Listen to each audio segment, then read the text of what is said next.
Good morning students.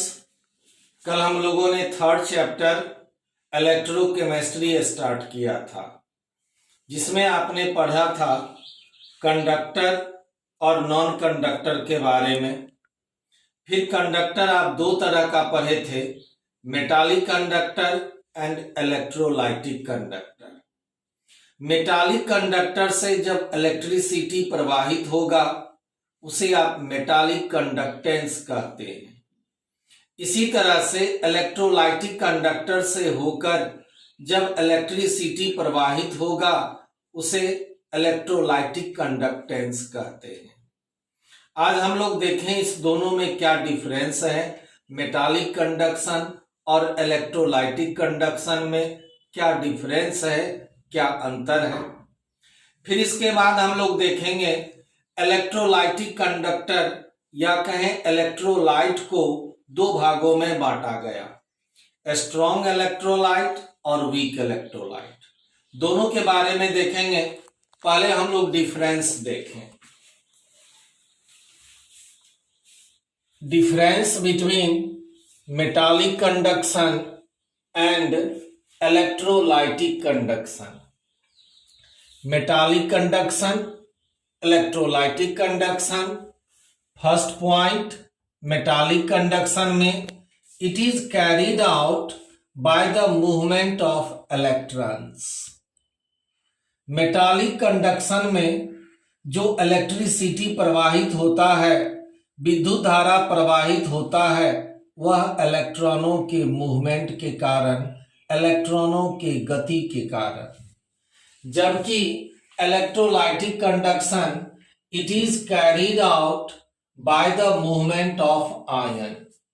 Electrolytic conductor में जो विद्युत धारा प्रवाहित होती है, इलेक्ट्रिसिटी प्रवाहित होती है, वह आयन के मूवमेंट के कारण, आयन के गति के कारण एक्वस सॉल्यूशन में या मोल्टेन स्टेट में। Second point, it does not involve any change in the chemical properties of conductor। Metallic conduction में जो मेटालिक कंडक्टर का केमिकल प्रॉपर्टीज है, कंडक्टर का जो रासायनिक गुण है, उसमें कोई चेंज, कोई परिवर्तन नहीं होता है। जबकि इसमें इलेक्ट्रोलाइटिक कंडक्शन में it involves the chemical change like decomposition of electrolyte।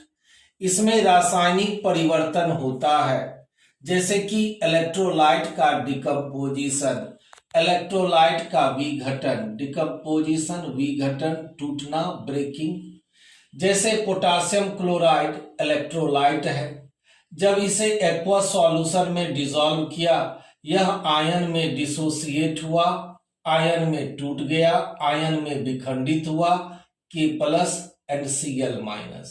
तो इस तरह का केमिकल चेंज, रासायनिक परिवर्तन होता है इलेक्ट्रोलाइटिक कंडक्शन में। Third point, it does not involve the transfer of any matter. इसमें मेटालिक कंडक्शन में किसी पदार्थ का स्थानांतरण नहीं होता है, ट्रांसफर नहीं होता है। इलेक्ट्रॉन के अलावा कोई मैटर या आयन का फ्लो नहीं होता है। जबकि इसमें it involves the transfer of matter like ion. इसमें आयन का स्थानांतरण होता है। Fourth point, it decreases with the increase of temperature. Temperature बढ़ाने पर मेटालिक कंडक्शन डिक्रीज होता है, घटता है। जबकि it increases with the increase of temperature. Temperature बढ़ने पर इलेक्ट्रोलाइटिक कंडक्शन भी इंक्रीज होता है, बढ़ता है। Fifth point, metallic conduction is carried out in solid state as well as in molten state of metallic conductor। Metallic conductor में जो metallic conduction होता है, इलेक्ट्रिसिटी प्रवाहित होता है, वह मेटालिक कंडक्टर के ठोस अवस्था में या फिर मोल्टेन स्टेट, पिघला हुआ अवस्था, द्रवित अवस्था कह सकते हैं। द्रवित अवस्था, पिघला हुआ अवस्था और ठोस अवस्था, दोनों ही अवस्था में इलेक्ट्रिसिटी प्रवाहित होता है। जबकि इलेक्ट्रोलाइटिक कंडक्शन में electrolytic conduction is carried out only in molten state और aqueous solution of the electrolytes but not in their solid state. Electrolytic conduction यह उस इलेक्ट्रोलाइट के या तो मोल्टेन स्टेट में होगा या एक्वस सॉल्यूशन में होगा, सॉलिड स्टेट में नहीं। ठोस अवस्था में यह विद्युत का कुचालक होता है, बैड कंडक्टर होता है। यह था डिफरेंस मेटालिक कंडक्शन और इलेक्ट्रोलाइटिक कंडक्शन के बीच। कल आपने इलेक्ट्रोलाइट के बारे में पढ़ा था। अब इस इलेक्ट्रोलाइट का क्लासिफिकेशन किया गया है, दो भागों में बांटा गया है। All the electrolytes don't ionize to the same extent in solution. जितना भी इलेक्ट्रोलाइट है वह समान रूप से आयोनाइज नहीं होता है, आयन में नहीं टूटता है सॉल्यूशन में। एंड देयरफॉर इसीलिए they are broadly divided into two types. इसे दो भागों में डिवाइड किया गया, बांटा गया। First strong electrolyte, second weak electrolyte. तो पहले देखें स्ट्रॉन्ग इलेक्ट्रोलाइट क्या है। Those electrolytes which are completely dissociated into ions in their aqueous solution are called a strong electrolyte.